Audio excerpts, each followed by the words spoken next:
All right, so today I have a nice presentation for you. This is one I've actually had for a while, and I'm finally releasing it to you guys. It's called Carpe Diem, Ancient Philosophy to Seize the Day in Modern Times. Now, Carpe Diem is actually a mantra. It means seize the day. So what we're going to do, again, is use ancient philosophy for modern times. Let's get right into it. So what I actually have for you is some questions, and I encourage you to think and take notes. So the questions will get more intense, but it's not going to be long. There's not going to be that many, but it is going to be serious. So make sure to pay attention. I want you to own 2024 and beyond. I want to do my very best to help you. So make sure to watch this video all the way to the end to get the most amount of value. But real quick, before we get to the questions, I just want to introduce you to three Stoics: Marcus Aurelius, Epictetus, and Seneca. Seneca, aka Seneca the Younger, was a Roman philosopher, a statesman, orator, and a tragedian, which means he wrote tragedies. We actually have the most content from Seneca via his letters, like letters from a Stoic, than any other Stoic philosopher. So he was also the advisor to Emperor Nero until he was forced suicide later in his life. But yeah, so some of the works are Letters from a Stoic, Shortness of Life, and many others, even like On Anger, that little orange one I've shown before. And speaking of books, I am going to give you guys some book recommendations at the end of the video, but this is Seneca. Next, we have Epictetus. Now, Epictetus doesn't actually have a name. In Greek, this translates to gained or acquired. So we know that he was a slave. And actually, according to Ryan Holiday, I think he said that Epictetus was a slave for the first 30 years of his life. I just turned 30 years old like 2 weeks ago. So that's a very long time. But anyway, after he became free, he ended up becoming a teacher of philosophy. So again, he was a Greek Stoic philosopher born into slavery who later taught philosophy in Greece after Rome banished philosophers.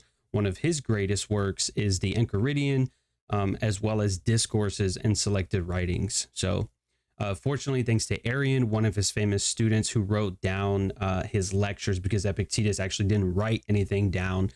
There used to be, I think, 8 volumes, only like 4 of them survived us today, but Epictetus is incredible.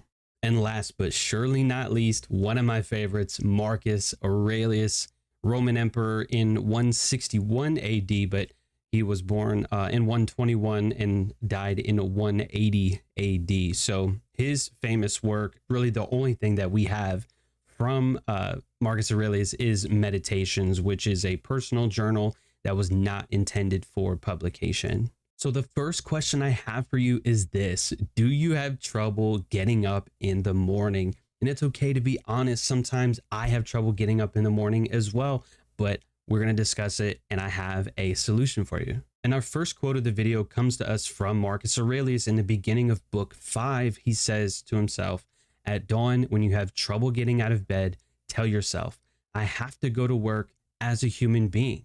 What do I have to complain of? If I'm going to do what I was born for, the things I was brought into this world to do?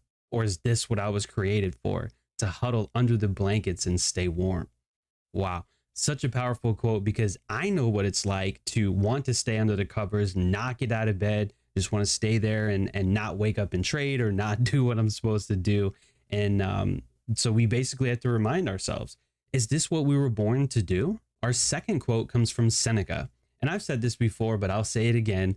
He says that if a man knows not which port he sails, no wind is favorable. So what we need to do is essentially not live life aimlessly, right? Imagine a ship that's out in the middle of the ocean. If you've ever been before, you know, there's big waves and boats can really just go anywhere. But if there's no direction, they're just going to be aimless. And that's not how you want to live your life. So this is how we can end the struggle to get up in the morning. Number 1 is start with your purpose. Know your purpose. Number 2 is set goals that get you excited. And number 3, you can think to yourself, I have to do this.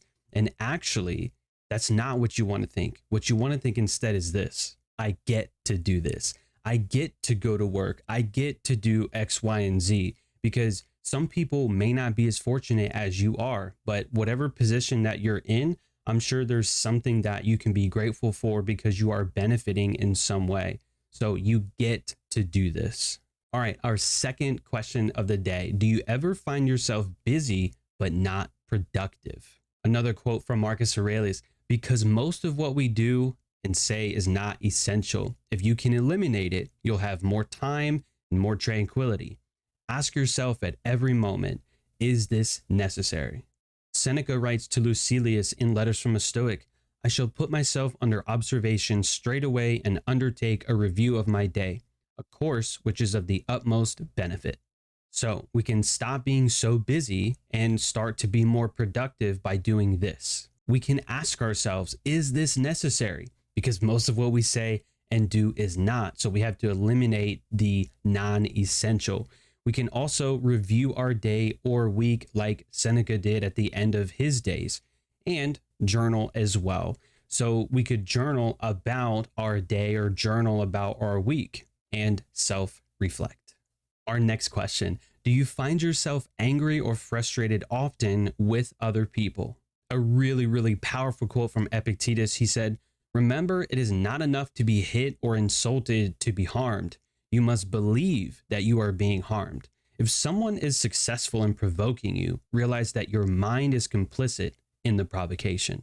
Seneca says in How to Keep Your Cool, that little orange one I told you about earlier, he said, let's be kinder to one another. We're just wicked people living among wicked people. Only one thing can give us peace, and that's a pact of mutual leniency. Here's a quote from Marcus on dealing with other people. He writes to himself, someone despises me, that's their problem. Mine, to not do or say anything despicable. Someone hates me, that's their problem. Mine, to be patient and cheerful with everyone, including them. This is our last and most difficult question that there is. Are you a slave or are you free? Epictetus writes, so no one in a state of constant fear is free either. By the same token, whoever has gained relief from grief, fear, and anxiety has gained freedom. An absolute banger from Seneca. He writes in Letters from a Stoic, show me a man who isn't a slave. One is a slave to sex, another to money, another to ambition. All are slaves to hope or fear. And there's no state of slavery more disgraceful than one that is self-imposed. And our last one from Marcus Aurelius, he writes down in Meditations, it never ceases to amaze me. We all love ourselves more than other people, but we care more about their opinion than our own. And real quick, before we get to the solution, what can we be a slave to in these modern times? Well, alcohol, drugs, cigarettes, other people's opinions, external validation, television, laziness, food, attention, social media, dopamine, sex, perfectionism, overthinking, anxiety, depression, overvaluing the trivial, wealth, proving people wrong, and so much more. The list is long. So I hope I covered it all. I hope I'm speaking to you right now. I think that all of us are a slave to at least one or more of these things. But this is how we can become free, because I believe that we can become free. There actually is another from Marcus Aurelius. Don't be ashamed to need help. Like a soldier storming a wall, you have a mission to accomplish. And if you've been wounded and need a comrade to pull you up, so what? Now, this is interesting because for some context, Marcus Aurelius was a Roman emperor. He was the most powerful and wealthiest man in Rome. I mean, they were practically taking over the world at that time, right?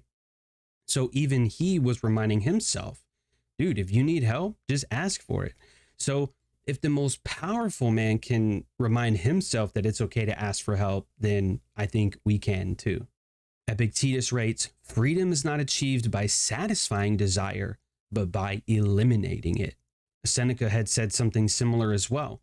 It is in no man's power to have whatever he wants, but he has it in his power to not wish for what he hasn't got and cheerfully make the most of the things that do come his way.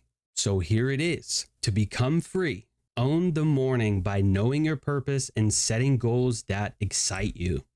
Ask yourself, is this necessary? Eliminate time and energy wasting activities. Reflect on your day, or reflect on the week, month, quarter, year as well, and journal. Keep track of your progress. Be strict with yourself and tolerant with others. That's also Marcus Aurelius. Forgive others as you are not perfect and also need forgiveness, and you can choose not to be harmed, as Marcus and Epictetus said.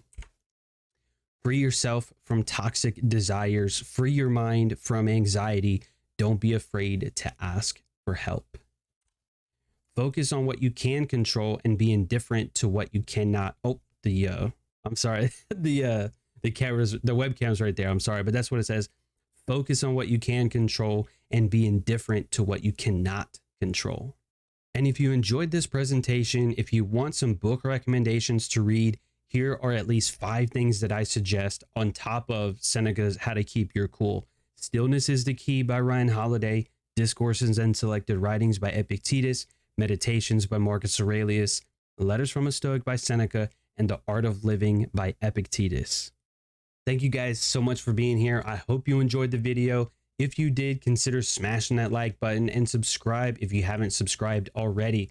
This is what I love to talk about on this channel outside of like trading and stuff like that, is Stoic philosophy. So again, if you enjoyed the presentation, smash the like button, hit the subscribe button so you don't miss future content. Thanks guys, and I'll see you in the next one.